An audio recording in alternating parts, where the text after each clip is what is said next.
If you've heard the saga of the Donna Reed Party, you're probably aware that their journey in 1846 across the West was plagued by poor decision-making, a lack of urgency, and in some cases, just bad luck. One unfortunate decision they made was to take the Hastings Cutoff, a route promoted by Lansford W. Hastings. This untested, extremely difficult route essentially sealed the Donna Reed Party's fate by actually adding an extra month to their journey. But the Hastings Cutoff isn't the only example of immigrants taking uncharted shortcuts to save miles and shorten their journey. In 1845, Stephen Meek would lead over 200 wagons and 1,000 people into the Oregon desert where no wagons had traveled before. Meek's proposed route, which would avoid the Blue Mountains, was supposed to significantly shorten the journey to the Willamette Valley. Unfortunately, that was not the case. Completely lost and wandering aimlessly through the Oregon desert, 23 people would lose their lives, with an estimated 25 or more dying upon reaching the Dalles. But not all cutoffs were bad.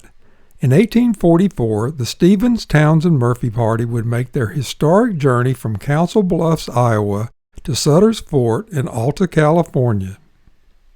Their journey would lead them from Council Bluffs up the Platte River via the Oregon Trail to Fort Laramie, and then on to Independence Rock.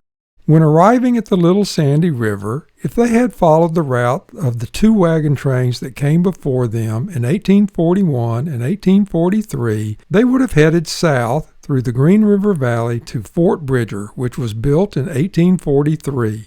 This route would then have led them north to join the Bear River. But one of the guides with the Stephens-Townsend-Murphy Party, Isaac Hitchcock, recommended a cutoff that would head directly west through the Little Colorado Desert, saving approximately 85 miles. From Fort Hall, they would complete their successful journey to Alta, California, arriving in Sacramento Valley in March 1845.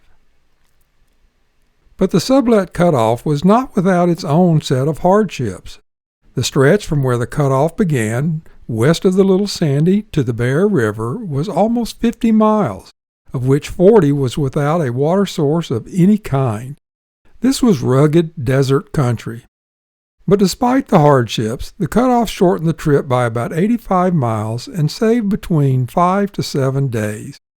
After the Stephens-Townsend-Murphy Party opened the route in 1844, it would become widely used by thousands of immigrants heading west. The departure point at the beginning of the Sublette Cutoff would eventually become known as the Parting of the Ways, where immigrants going to Oregon would take the cutoff north to Fort Hall, and those bound for Utah or California via a new shorter route to the California Trail would head south. Most historians credit Caleb Greenwood with discovering the cutoff.